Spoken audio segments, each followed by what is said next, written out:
हरे कृष्ण। तो हम भगवत गीता का हम पढ़ने वाले हैं 12 से लेकर 20 तक, ठीक है।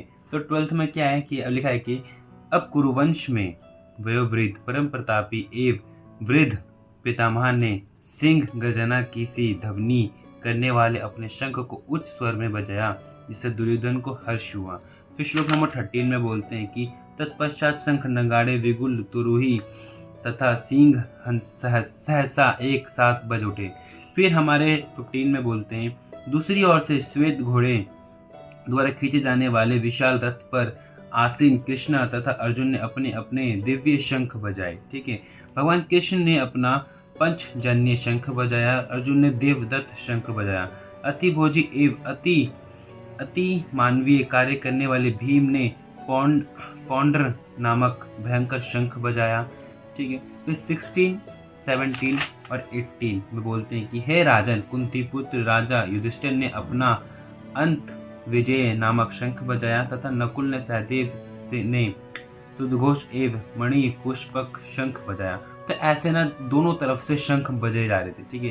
कभी मतलब अर्जुन पहले हमारे दुर्योधन की तरफ से शंख बजा, फिर अर्जुन की तरफ से शंख बजा। लेकिन फर्क पता है क्या है, जब हमारे भीष्म पितामह ने शंख बजाया, उन्होंने शंख इसलिए बजाया था कि दुर्योधन को थोड़ा तसल्ली मिले, थोड़ा तसल्ली देना चाहते हैं, ठीक है।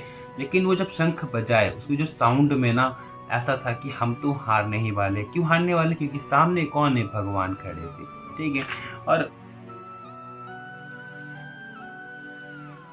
जो अर्जुन के पास जो घोड़े पे थे वो किसने दिया था? अर्जुन को किसने दिया था? वो अग्नि देवती द्वारा वो जो रथ था उनको दिया गया था, ठीक है। और हमारे 15 है ना, 15 में क्या क्या देखने को मिलता है हमारे इस श्लोक में, भगवान को हर्षिकेश कहा गया है क्योंकि वो समस्त इंद्रियों के स्वामी है।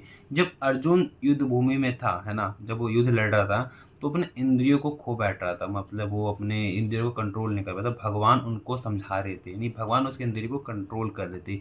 भगवान को मधुसूदन भी कहा जाता है। क्यों कहा जाता है? क्योंकि उन्होंने मधु नाम के असुर को वध किया था, है ना। मधु नाम के असुर को उसने हमारे कृष्ण जी ने वध किया था। ऐसे भगवान के ना बहुत विभिन्न नाम है, उनके कार्यों के हिसाब से विभिन्न नाम है, ठीक है। अब 19 में क्या बोलते हैं, इन विभिन्न शंखों की ध्वनि को कोलाहा कोल्हापुर बन गई, जो आकाश तथा पृथ्वी को शब्द म्यान करती हुई धृतराष्ट्र के पुत्र को हृदय को विदीर्ण करने लगी, ठीक है। फिर 20 में बोलते हैं उस समय हनुमान के अंकित ध्वज लगे रथ पर आसीन पांडु पुत्र अर्जुन अपना धनुष उठाकर तीर चलाने के लिए उद्यत हुए। हे राजन, धृतराष्ट्र के पुत्रों को व्यूह में खड़ा देखकर अर्जुन ने श्री कृष्ण से ये वचन कहे।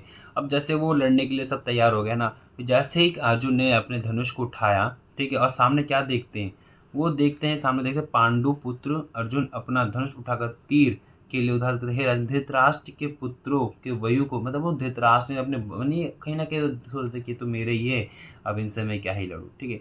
देखो अब इसमें एक चीज़ समझते हैं हम कि हमारे द्रोणाचार्य को पता है, भीष्म पितामह को पता है हमारी हार होनी है, फिर भी वो उनका साथ क्यों दे रहे थे? क्योंकि वो वचनबद्ध थे, है ना। पितामह भीष्म पितामह हमारे वचनबद्ध थे, उन्होंने वचन दिया था कि मैं इनके साथ ही रहूँगा, अंत तक रहूँगा, ठीक है। तो इसलिए वो साथ थे। तो यहाँ तक हमारे 20 तक श्लोक हो गए। आप इसको एक बार रीडिंग कर लेना, मैं बहुत जल्दी समझा दिया इसको, ठीक है। तो अब हम अगली बार जब पढ़ेंगे अर्जुन वाच्य पढ़ेंगे, 21 श्लोक नंबर से पढ़ेंगे। हरे कृष्ण, राधे राधे।